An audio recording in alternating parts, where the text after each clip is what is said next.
part 2 of my November DVD and Blu-ray update.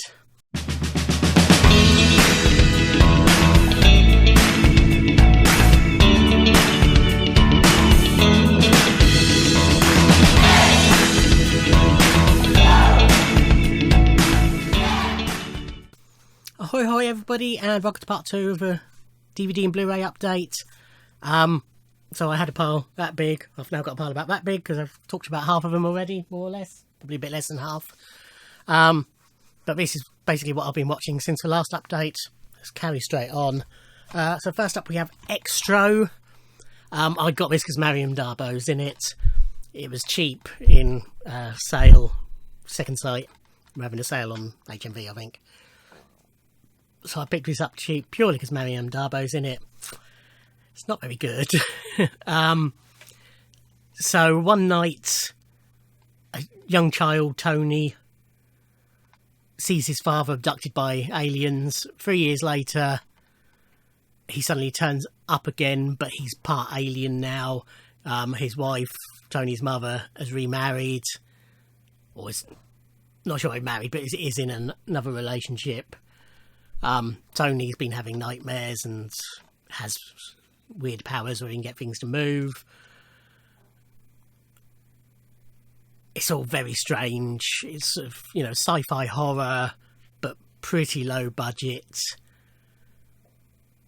There's an alien birth scene in it that's gone down in history, has been quite infamous.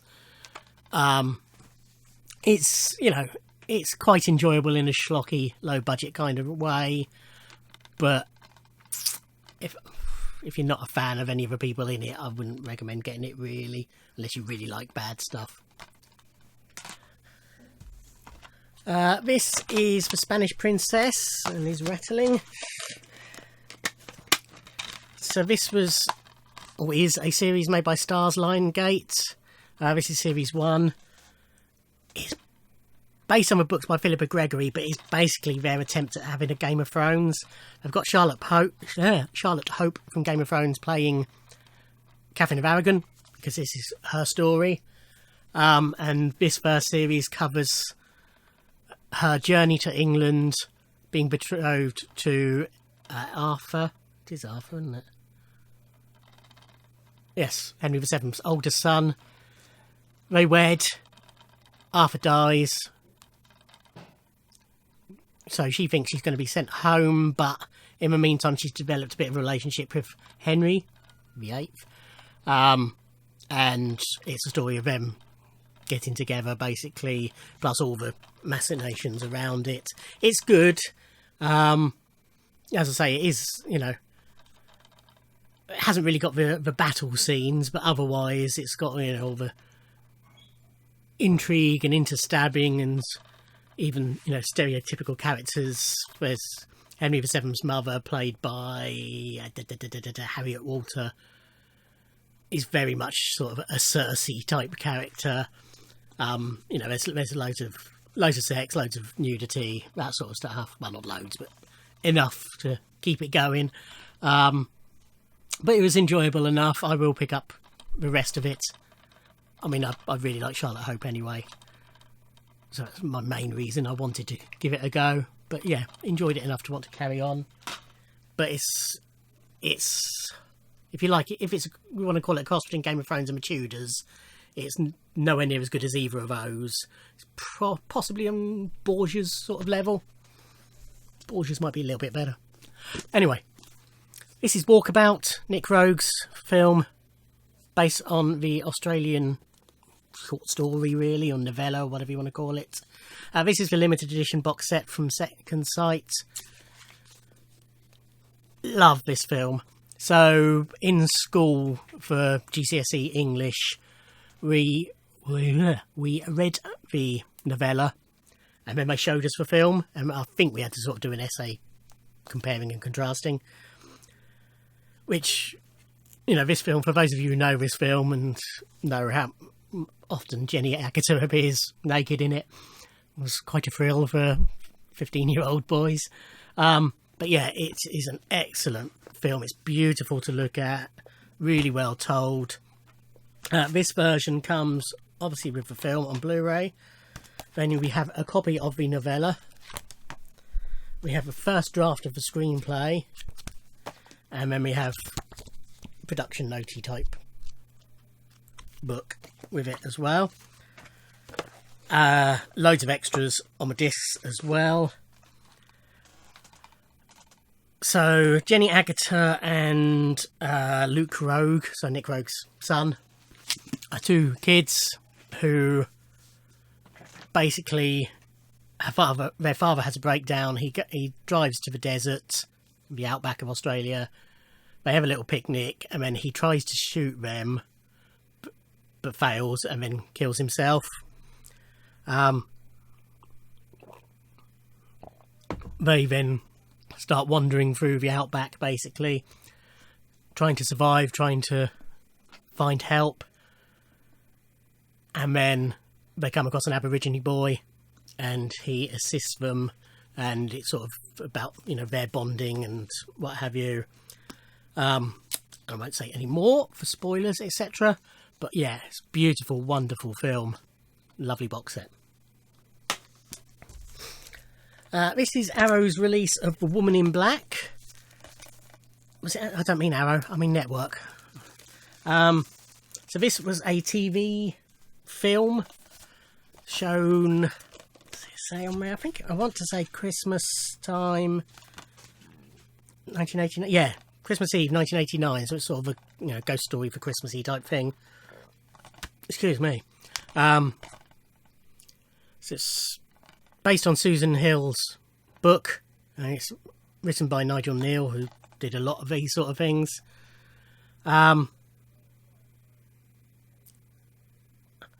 So a young solicitor is sent to settle the estate of this elderly widow.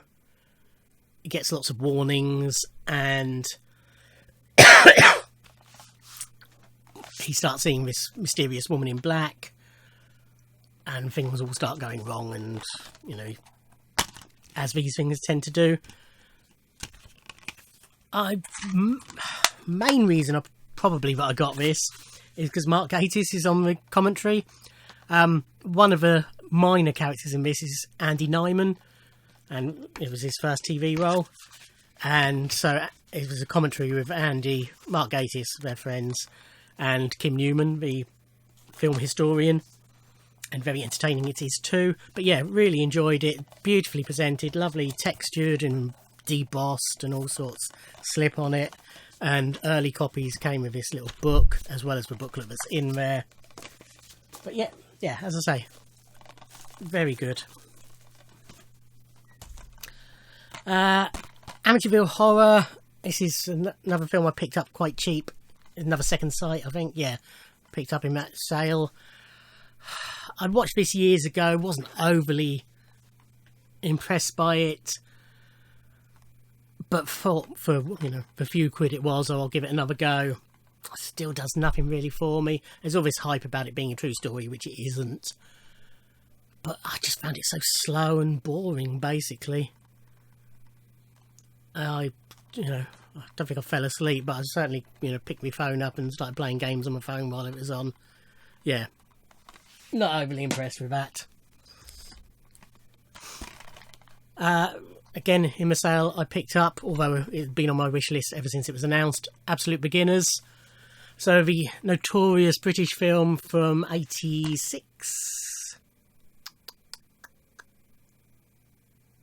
Yes, from 1986. Based on the novel by Colin McInnes, and it's a musical about Colin, a photographer in swinging 60s London, late 50s London, and his love for Crepe Suzette, played by Patsy Kensit. Eddie O'Connell plays Colin, and he gets tied up with advertising men played by David Bowie, and all sorts of... His dad's played by Ray Davies, and James Fox plays the fashion designer who Crepe Suzette works for. it flopped when it was released. You know, it was hyped as the new, you know, the big thing, and it pretty much flopped, as I say. I've owned it on VHS. I don't think it ever had a proper DVD release, which is why I wanted to pick up the Blu-ray. But I've always liked it quite a lot. Music is fantastic. There's some original Bowie songs, including the title tracks, which is possibly my favourite Bowie song. But lots of great songs on it. Gil Evans does the score and, you know, sort of organised the soundtrack. So it's got a lovely jazzy vibe to it, matching the late 50s period.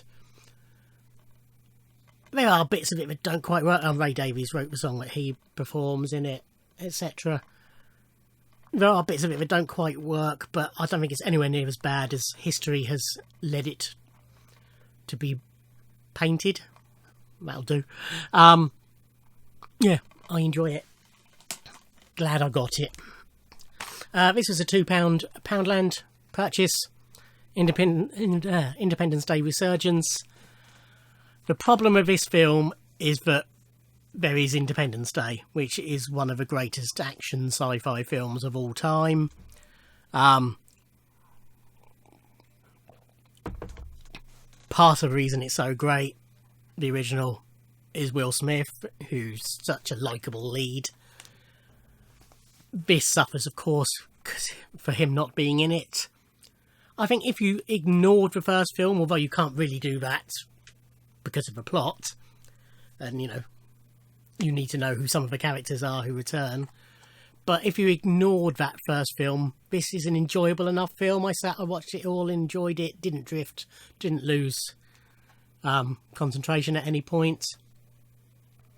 It's just nowhere near as good as the original. Too much talking.